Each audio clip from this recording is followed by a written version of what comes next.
Who am I? Well, that's an interesting question. And I believe if a person will start to study that and look for the answer, they'll find it. See, I think we live simultaneously on three planes of understanding. We're spiritual creatures, we have an intellect, and we live in physical bodies. Okay. But because we lack awareness or understanding of who we are, we're totally locked into a physical world, and we let things outside of us control us. 95% of the population are reacting to life. They're not really living at all. Don't waste your damn life. And then you think, well, why would people be resistant to that message? It's like, well, you really want to wake up and figure out that you're wasting half your life? And you know, when people do that kind of wasting, they actually hate it. It's like, so it's painful. It's painful to recognize that. I believe that all of us came here with something. All of us showed up to give something, and that nobody's going to give that service that you have to give. No one's going to produce your product. No one's going to write your book. No one's going to open your academy. No one's going to begin to create your daycare with a special curriculum to help to cultivate the high self-esteem in our children. That's your idea. And if you don't bring your idea out here, when you die, all of us will suffer because we've been deprived of your genius because you allowed butt to keep you in the bleachers and not pursuing your greatness. You take it to your grave with you. And that's what most people do. Our imagination, there's a power flowing into our consciousness. And through our imagination, we build the image of what we want. This is the dream. I see what I want. And I've got this beautiful dream. I impress it upon the subconscious, and it turns into a desire. So you don't get what you want, you get what you desire. Waddell's pointed out in Science of Getting Rich, the desire is the effort of the unexpressed possibility within, seeking expression without, through your action. Well, that desire is expressed through the instrument of the body because it changes the vibration of the body's in. The vibration causes you to act, and the action sets up an attraction. And it's the action-attraction that alters the results. You may not be able to do all you find out. I understand that. You may not be able to do all you find out, but you should find out all you can do. See, you don't want to wind up at the end of your life and discover that you've lived only 1/10 of it. And the other 9/10 went down the drain. Not for lack of opportunity, for lack of information. If you fall down 100 times in a day, what does it matter? For a committed man, there is no such thing as failure. If you fall down 100 times, 100 lessons to be learned. If you commit yourself like this to creating what you really care for, now your mind gets organized. Once your mind gets organized, the way you think is the way you feel, your emotion will get organized. Once your thought and emotion is organized, your energies will get organized in the same direction. Once your thought, emotion and energies are organized, your very body will get organized.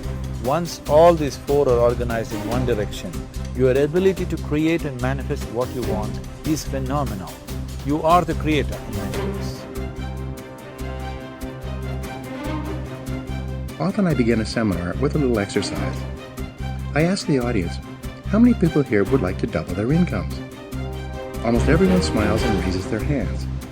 I then ask, how many people here would like to lose weight, get out of debt, achieve financial independence? Again, everyone smiles, some people cheer, and they all raise their hands. Then I say, wonderful, these are great goals that everyone has. We all want to make more money, spend more time with our families, be fit and trim, and achieve financial independence. Not only do we all want the same things, but we all know what we have to do to achieve them. And we all intend to do those things sometime.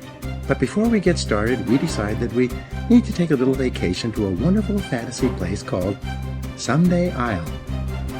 We say that, someday I'll read that book. Someday I'll start that exercise program. Someday I'll upgrade my skills and earn more money. Someday I'll get my finances under control and get out of debt. Someday I'll do all the things that I know I need to do to achieve all my goals. Someday. Probably 80% of the population lives on Someday I'll most of the time. They think and dream and fantasize about all the things they're going to do someday. And who are they surrounded by on Someday I'll? Other people on Someday I'll. And what is the chief topic of conversation on Someday I'll? Excuses. They all sit around and swap excuses for being on the island. Why are you here? They ask each other. And, not surprisingly, their excuses are largely the same. I didn't have a happy childhood. I didn't get a good education. I don't have any money. My boss is really critical. My marriage is no good. No one appreciates me. Or, the economy is terrible. They have come down with the disease of excusitis, which is invariably fatal to success. They all have good intentions, but as everyone knows, the road to hell is paved with good intentions. The first rule of success is simple. Vote yourself off the island. No more excuses. Do it or don't do it, but don't make excuses. Stop using your incredible brain to think up elaborate rationalizations and justifications for not taking action. Do something, do anything. Get on with it. Repeat to yourself, if it's to be, it's up to me. Losers make excuses. Winners make progress. Now, how can you tell if your favorite excuse is valid or not? It's simple. Look around and ask, is there anyone else who has my same excuse who is successful anyway? When you ask this question, if you're honest, you'll have to admit that there are thousands and even millions of people who've had it far worse than you, who have gone on to do wonderful things with their lives. And what thousands and millions of other people have done, you can do as well, if you try. It's been said that if people put as much energy into achieving their goal as they spend making up excuses for failure, they would actually surprise themselves. But first, you have to vote yourself off the island. Here's how to really cash in on this year. Number one, get serious. Life is serious. We call it life or death.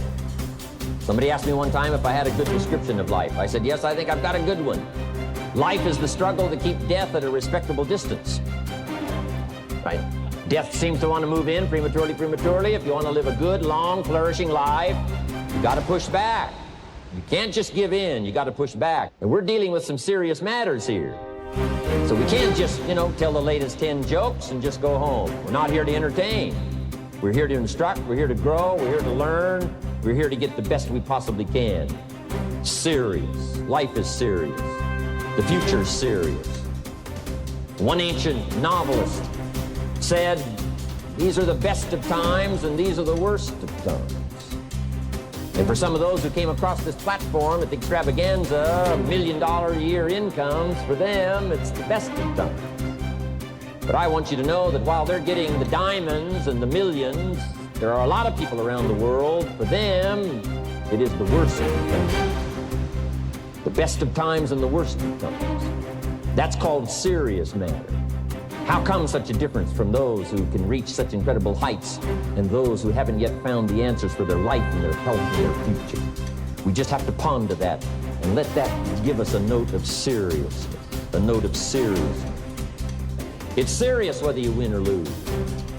It's serious whether you succeed or fail. It's serious whether you've got a good future carved out for yourself or you do not have. These are serious matters. Matters of the heart are serious. Matters of income are serious. Matters of supporting your family, serious. See what you can do. Touch the lives of as many people as you can possibly touch. Number one was get serious. Here's number two, get smart. That's what these journals are for. That's what pad and pencil's for. That's what taking notes is for. See if you can't increase your ability to comprehend ideas, information that can be life-transforming. Don't miss the opportunity to learn. Take a good key phrase home, use it in your training. Don't be lazy in learning.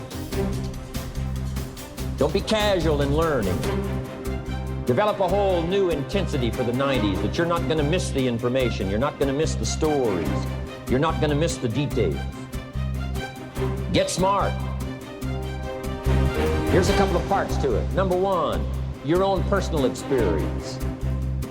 Right? If you've had a bad week, just sit down and ponder that for a while. Study it. See if you can't pick up some ideas from a poor week and then make a better week. Okay? Learn from your own experiences. One way to learn to do it right is do it wrong. And that's one way to learn to do it right. Do it wrong. Now the key is don't let it take too long. If you've done it wrong for a year, we suggest that's long enough. You don't need another year just to prove a point. No, 1 year is enough. Learn from your own experience. Try as hard as you wish, you cannot be happy unless you believe in yourself. Work with all the strength at your command, and you cannot accumulate more than barely enough to live on unless you believe in yourself. The one and only person in all this world through whose efforts you can be supremely happy under all circumstances, and through whose labor you can accumulate all the material wealth that you can use legitimately, is yourself. Self-confidence might rightly be understood as the backbone of Hill's success system. But despite how crucial it is for prosperity and happiness, this characteristic is significantly underdeveloped in most individuals.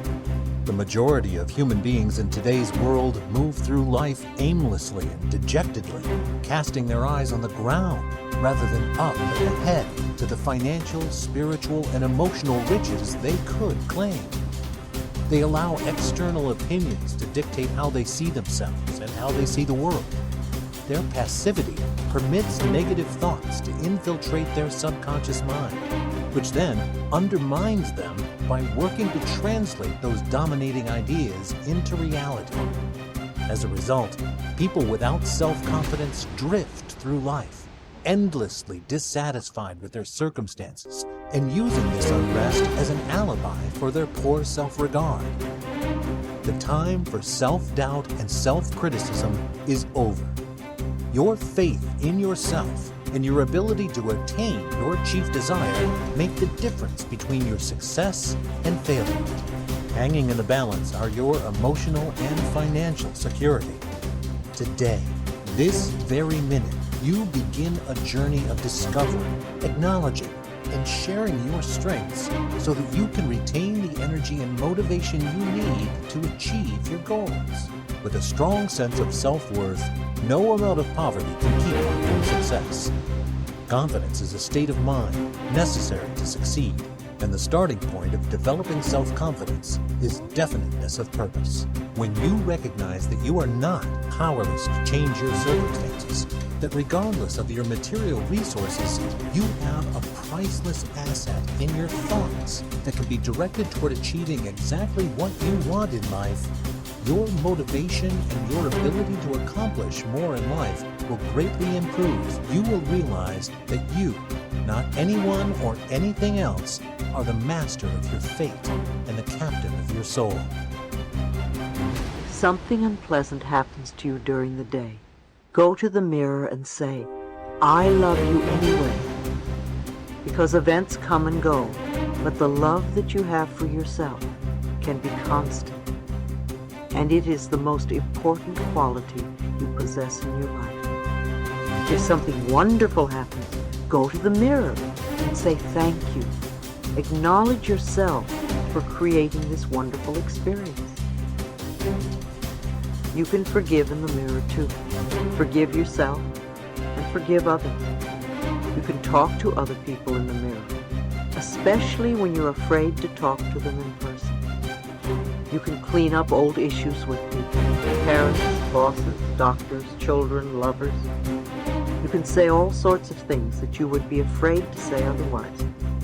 And remember to end by asking them for their love and approval, because that is what you really want.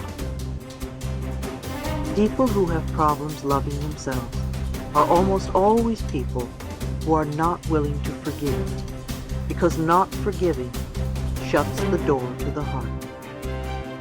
When we forgive and let go, not only does a huge weight drop off our shoulders, but the doorway to our own self-love opens up.